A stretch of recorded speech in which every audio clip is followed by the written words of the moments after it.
What's up, guys? In this episode, I sit down with UFC star and combat legend Anthony Rumble Johnson.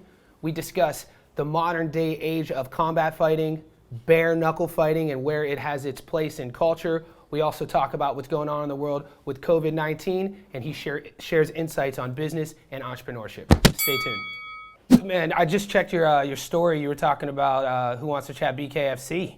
I mean, we could start there. We could do, I'm really interested in, the entrepreneurial hustle. That's the stuff, just because coming from your fighter's perspective, I feel that's where some of the guys fall short. They leave everything out. They leave everything in the octagon or the ring, and then it's kind of like, oh, when I stop fighting. But anyway, that's one of the things that you do really well. So I'll just leave that open wherever you want to start, man. Let's do it. We all know it's difficult. A lot of fighters. MMA is a sport. Either you make it or you don't. But you can still have a somewhat of a good career if you're an okay fighter. But a lot of fighters don't think about what's going to happen after. They don't think about retirement. They just think about now. They don't think about later. And that's where we as athletes make mistakes because some other sports may guide you and show you the direction you need to go to make sure that you have success after the sport. NFL, NBA, they have that's another level. You know what I mean? Unfortunately, as fighters, we don't have that. So either we have to be guided, plain and simple. We need to be guided. We don't have the same resources as NFL, Major League Baseball, basketball players have and whatnot. So we need guidance, and it's very hard because you never know when that one punch or that one kick may be your last one because you're injured, and that's an injury you can't come back from. But if you only have 30,000 in your account, and it's the beginning of the year, you're in you're in trouble. You know what I mean? Mm. So these guys need to find a passion. They need to find another way to save up their money. They need to ask, do some research. Ask people. You know what I mean? Ask other people that are successful. What did they do? How can I be a part of that? Don't be afraid to ask, how can I be a part of something that you think is great? You know what I mean? Even if somebody else has already got the ball rolling, hell, if you have an opportunity, jump on it. You know what I mean? You just never know. So you just never know. Sometimes you strike gold and you don't even realize it until 5 years later, and when the company's worth $100 million. Did you read about the Harvard professor? Is that what you're referencing, or no? Just the other day. No, I didn't. What happened?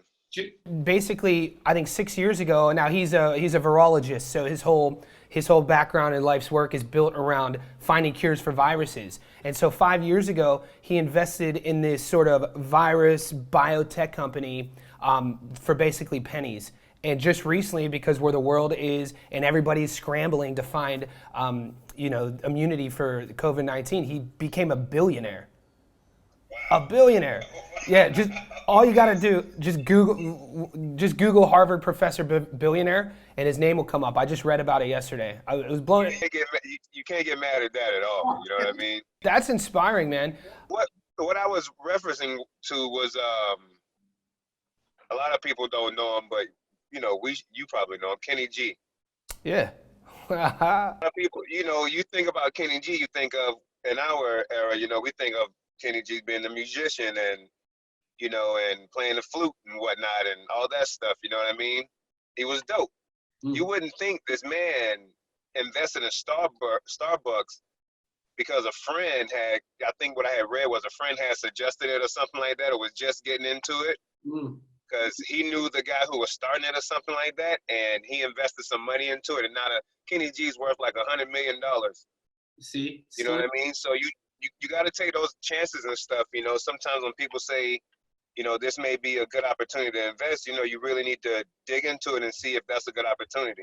Let me ask you something on the investment point, man, because there's kind of a rift going on in my close group of friends, these guys that I grew up with, man, and I was always and about 9 months ago, everybody wanted to invest in a growing sort of company for cannabis. And like, you know, all grew up in Ohio. We all live everywhere now. I chose not to simply because of the fact I was thinking these are my childhood buddies. I'm a little bit far away. It sounds really good, but I'd rather keep the friendship if something goes astray, because the buy-in was a little expensive, at least for, yeah, I think it was 50K to buy in. And That's normal though. I've heard that from friends though, but only friends did it though. yeah, so but now what's happened because of the agriculture and they were relying on crops to grow so many variables that weren't in their control that needed to be in their control didn't work out, and so the investment it wasn't a good one, and now the boys are fighting. And would you, with all the stuff you're doing, do you invest with friends, or do you have a boundary there, or no? Yeah. I invest with friends. You know what I mean? But those friends are doing the same thing. Mm, You know, I'm not investing in my friends. I'm investing with my friends. I like it. You get what I'm saying? So, because that way, if that means we both are taking a chance, a risk. You know what I mean? So, you know how it goes. It depends on who puts in what is what you're gonna get back, or however it goes. You know what I'm saying? So, yeah, I invest with friends. I don't invest into friends. I Mm, just don't take that, and I just don't take that opportunity. But if I were to ever invest in a friend in their business, I know how to separate business from friendship. You know what I mean? Until I get that gut feeling that there's something shady going on, then I'm all in. You know what I mean? I definitely would. I would risk it to give them a shot. yeah. Not every penny, but I'll put something in there. For sure. There's you mentioned something earlier.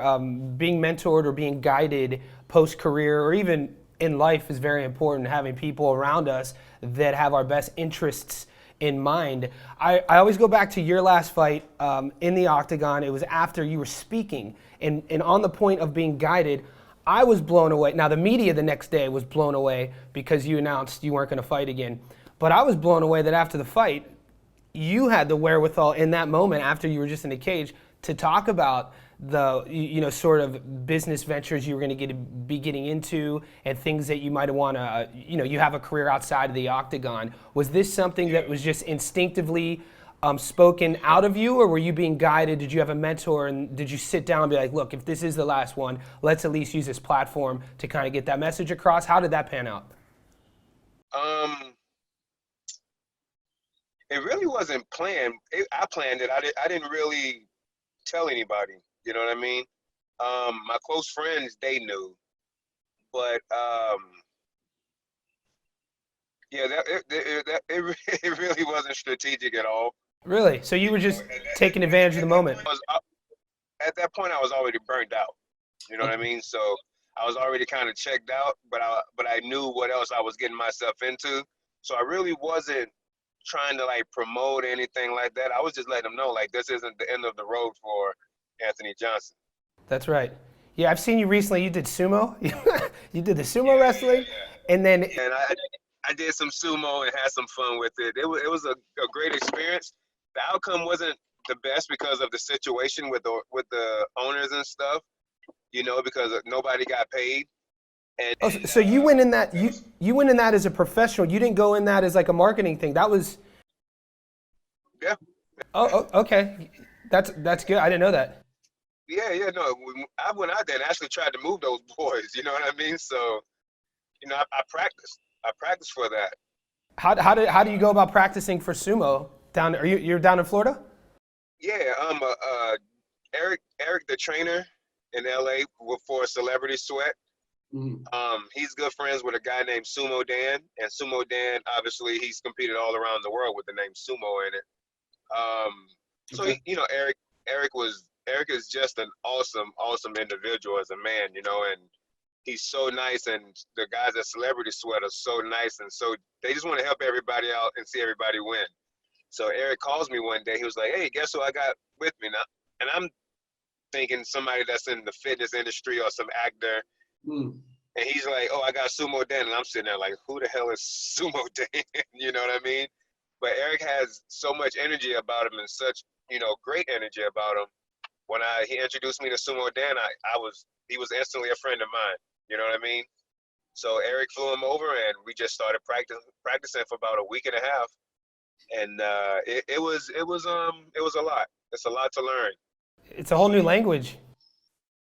Yeah, yeah, Yeah, with the on referencing your Instagram story and the BKFC Bare Knuckle Fighting Championship, I wanted to talk to you about your opinion and insights. We got bare knuckle Western boxing, which the BKFC. I mean, every fight fan has seen some of the wars.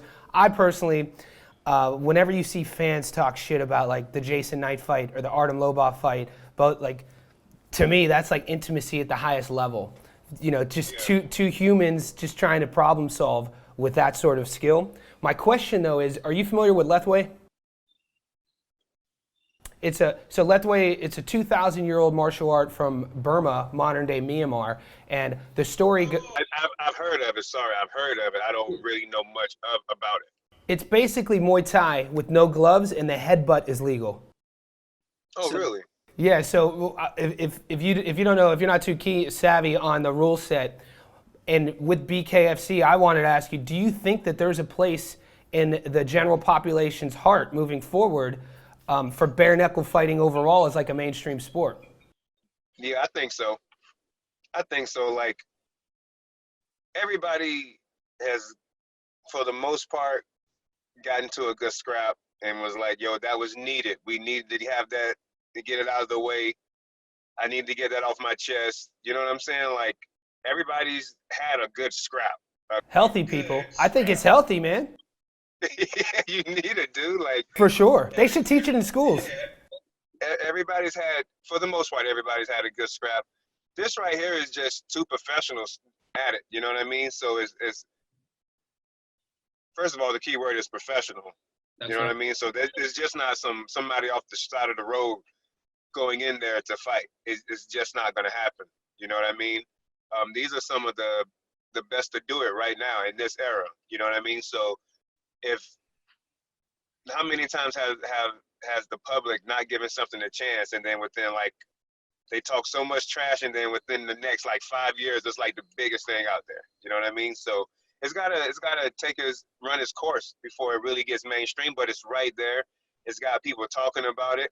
It's one of those sports. It's like MMA. Either you're gonna love it or you're gonna hate it. But most likely, whenever you watch it live, you're gonna love it. You know what I mean? So people need to give it a shot. Just give it a chance. Yeah, I like the I look at it from a problem solving standpoint from both being a coach and then also a lifelong fan of boxing and MMA. When I see the fight happening, I'm looking at two professionals trying to figure out their opponent and trying to problem solve. And the crazy thing is, when you have an opponent like yourself, this is where it gets fun for the fan. Everybody knows a guy like Rumble Johnson what the plan is, but you can't stop it. And so that's where I feel, from a fan's perspective, the true blues will love that bare knuckle because it just adds an element that we don't get to see. But it's how it started. You know, fighting. We didn't have gloves. But I mean, people, you start fighting from the time you're an infant, and you're throwing punches. You're trying to control each other as little boys. You're trying to like play rough and like push each other down and just you're roughhousing each other no matter what when you're a little boy. Now we're grown ass men. We should be able to do the same thing, but it's legal and you get paid and you have fun with it. Now you can go out and have a drink after. You know what I'm saying? And have fun and get paid for it. Yeah. So it was all cute. If people think it's cute when you're a kid, but then when you're an adult and the heat is really on, they think it's so brutal. But come on, man, if it's cute as a kid, you got to give them a shot as an adult.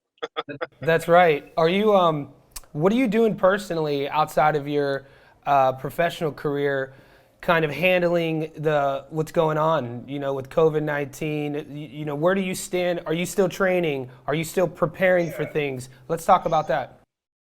As far as the COVID, well, first of all, I want to say RIP to everybody who's lost their life, because of this craziness. And one more thing I want to say, everybody else that's out there going to stores and whatever and collecting 5 or 6 cases of water and 12 rolls of toilet tissue and paper towels, and not thinking of everybody else that has a family that they need to take care of and provide for. I think those people are absolutely, like, they're selfish and low. for that. You know what I mean? Because they're only caring about themselves and not the rest of the world. But what should we expect? You know what I mean? This is it, it's why I feel they should teach boxing or some sort of martial art in grade schools, because when these kids, if they learn how to deal with pressure and adversity and not panic in those situations as children, when we become adults, we'll be well better adapted to handle. Because one thing that I'm seeing in my group of friends that I mentioned earlier, also in the public, is that you're starting to see the strong-minded people and the fragile-minded people, the people who, and it has nothing to do with physical. I mean, granted, it's good to be physically fit for adversity, but mental fitness is important as well. yeah, yeah. But as far as me though, with this whole thing going on, I still go out, but I don't go out with like a lot of people. I stick with who I stick with, and I know I stick with a lot of old heads. These dudes they kick it with their family and their wife and kids or their girl, and that's it. You know what I mean? So it's like the same people, but it's not like I'm trying to go out and meet somebody new. I'm kicking it with who I know that's a good friend of mine and safe. But for the most part, I'm staying home, and I still go to the gym, and I just hit pads. I don't spar. I don't want to take a chance at all like that. You know what I mean? Because when it's your teammates, they have their friends and family and whatnot. So I'm sticking to my core. You know what I'm saying? What I know is solid. But as far as training and stuff, I get up in the morning. I still do my fasted cardio. I go and I hit pads with Henry a couple of days a week. And other than that, man, I try not to eat bad. I try to maintain the diet pretty good, and I think the one thing that's getting me is the wine and the weed. Dude, the wine and the weed, man. How petty are people? Oh, you do a great job at keeping it kind of like copacetic online, because if you're knocking people out, there's gonna be haters. And I read a comment about some dude hating on the blunt wrap or the wrap you were using with the joint. They were like, and your response though was golden. Like if people don't know Rumble, that's all they have to know about you. You were like, well, that's just your preference. You know what I mean? Yeah, I mean, there's no point. It's IG, dog. You know what I'm saying? Like, it's social media. There's no way in hell anybody should take that personally, but so many people do. But then there's a lot of knuckleheads out there that want to push your buttons to get that out of you. And as a man, you know, you as an alpha male, sometimes it gets to you. You know what I mean? Especially if you're having a bad day, we're still human at the end of the day, so we do have emotions and feelings and stuff like that. That's why we do what we do. Yeah. Right before we got on, I got my phone. Somebody messaged me. Ironically enough, when you said rest in peace to people who've lost their lives with COVID, did you hear about Fred the Godson? Who? Do you know Fred the Godson? He's a New York hip hop like wordplay legend in the game. Been around for 20 years, freestyling. He was on about 2 years ago. He's the dude who went viral on 106. He was freestyling. Gordo. Yeah, the bigger they call him Gordo. He just died a few hours ago. He was like episode 14 on my podcast. But wow, no, really? yeah, that kind of, when it comes to, they talk about these sort of demographics. I mean, he was overweight, he was a bigger dude, and it affects the lungs. That's that when you're starting to see it affect everybody, man. It's nothing to be played around with. No, I mean, I had a family member actually die. Another family member was in the hospital. One of my best friends from college, he didn't tell me until the day before he got out that he had it. And I just happened to contact him because I hadn't heard from him in a few days. I'm like, what's going on, man? So I reached out. He was like, trying to hang in there. And I'm like, what you talking about? And he was like, this damn virus. I was like, are you serious? He was like, yeah. He said, brother, I've been in here for 2 weeks.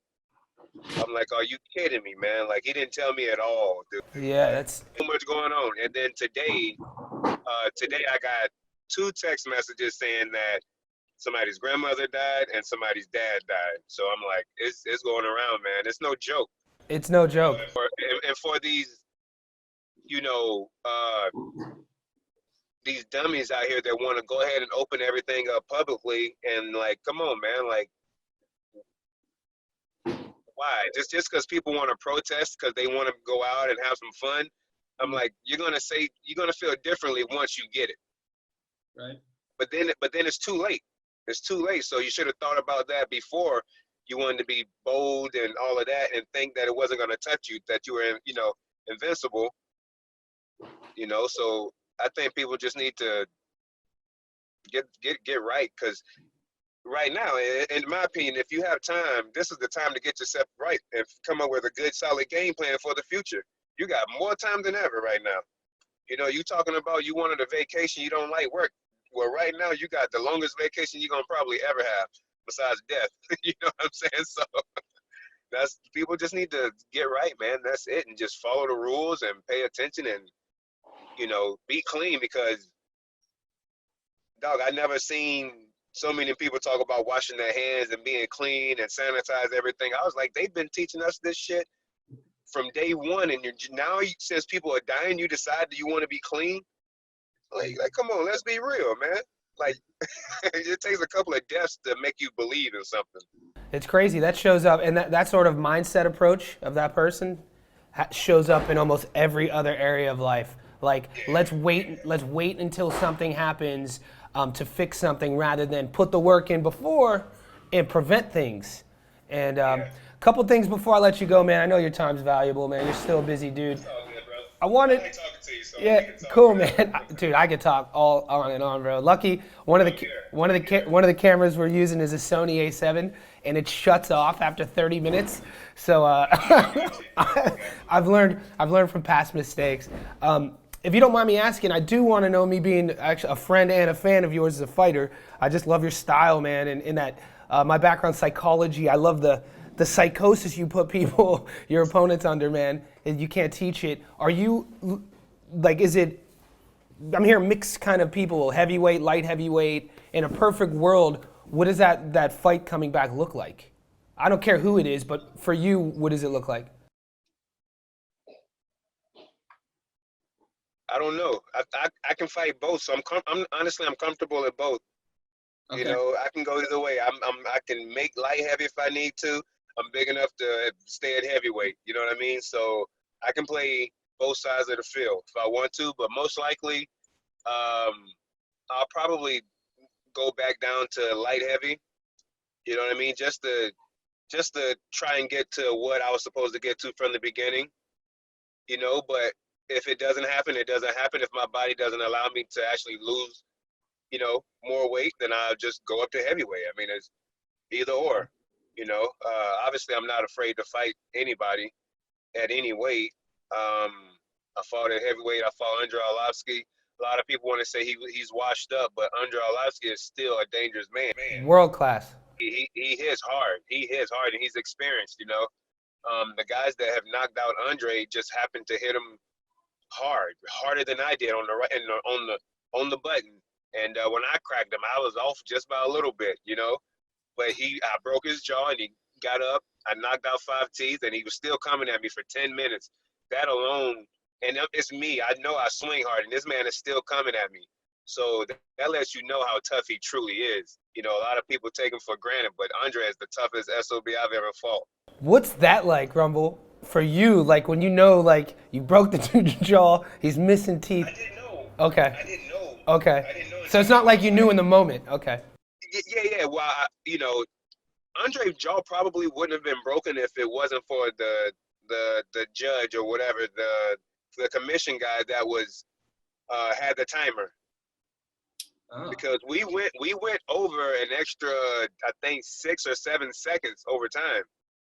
Wow. And then in just that short amount of time, I had enough time to break his jaw and knock out 5 teeth. Was that in World Series? Yeah. I remember that. Dude, I want to see you. So then you have welterweight, middleweight, light heavy. Are you the only guy to knock people out in 4 divisions? I never knocked anybody out in middleweight. Oh, okay. Nah, never. I mean, I tried to get down to middleweight whenever, because I went from 170, and then I tried to make middleweight. I ended up packing on too much muscle, and then my body just kept growing Okay. after that. So yeah, it wasn't a steady incline. Yeah, then I went up. I just went up. Okay, how's the competitive body going? It's good. It's fun. At a time like this right now, everything's slow, so it's slow. But we're still here. We Okay. still got to come up. We're still trying to figure it out, but we're not giving up. Yeah, and that's I mean, I think moving forward once the world gets through this, from a wellness component, that's what everybody needs. We're talking about the usage of CBD oil and plant-based medicines to heal, prevent, and recover. And hopefully one day, what's going to happen is the mainstream media, whatever that is, to kind of, I don't know, but because everybody, companies like yourself, everybody's just doing it on their own without the support of mainstream media. Yeah. Well, somebody's going to say something and make a big run for it, then it's going to be popping. You know what I mean? So it's only a matter of time. It's only a matter of time. But the thing about CBD, they made it so legal that anybody can make it, so you can go to any corner store and get it. They made it watered down, so it's hard to find the great products that you need for your body. Awesome, man. And one more thing before I let you go. The show's called UNGOOGLEABLE. I call it that, man, because I feel we live in a world that's so quick. Everybody wants to search externally for the answer, the magic pill. But the things that we know are the most useful, you don't search for. They're either lessons we've learned. So maybe leave us and the people and your fans with something, either some insights on advice or maybe something that people don't know about you. Let me see, what kind of advice can I give you or something dope? Well, first and foremost, never give up on yourself. Even whenever there may not look like there's a light at the end of the tunnel, there's always a light at the end of the tunnel. Listen to your heart. If your heart says go for it, go for it. Don't ever second guess yourself whenever your heart says go for it. Live your life to the fullest, and pay attention to your surroundings. Make sure your circle is small, because the bigger your circle, the more people you have to watch, and the more people that can be shady to you. So you need something small, you need something tight, and keep that solid and dear to you, and treat it right. It's amazing, man. Anthony, thanks a lot for doing this again, man. I really appreciate it. Thanks, boss. I appreciate it, brother. Let's reconnect on the other, whenever this stuff goes on. I'd love to talk to you again whenever you're getting ready for that fight. All right, man. Be good. Stay safe. Take care, man. Yep.